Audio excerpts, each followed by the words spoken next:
দর্শক, আশা করি সবাই ভালো আছেন। এই হলো আমার চাষকৃত অজানা হাইব্রিড ঘাস, যেটা পানিতে শুকনাতে উভয় জায়গায় উচ্চ ফলনশীল একটি ঘাস। দর্শক, আপনারা চাইলে এই ধরনের ঘাসের কাটিংগুলো সংগ্রহ করতে পারবেন সুন্দরবন কুরিয়ার সার্ভিসে। দেখেন কি পরিমাণ ঘাস, এক জবে অধিক পরিমাণ ঘাস হয়।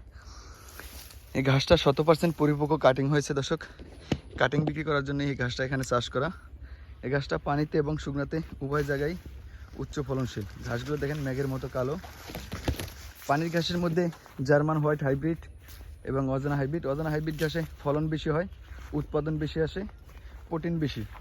আপনারা যারা গবাদি পশু লালন পালন করেন, গরুর খাবার যাদের আছে, অবশ্যই আপনারা 2% জমি হলো এই পানির ঘাসটা চাষ করবেন, যাতে বর্ষার সময় আপনাদের সমস্যা দেখা না দেয়, ঘাসের সংকট না হয়। সেই কারণে আশীর্বাদ স্বরূপ এই অজানা হাইব্রিড ঘাসটা চাষ করতে পারেন। যেহেতু আমার নদীর পাড়ে নতুন জাতের একটা ঘাস চাষ করা আছে, ইতিপূর্বের ভিডিও দেখলে বুঝতে পারবেন।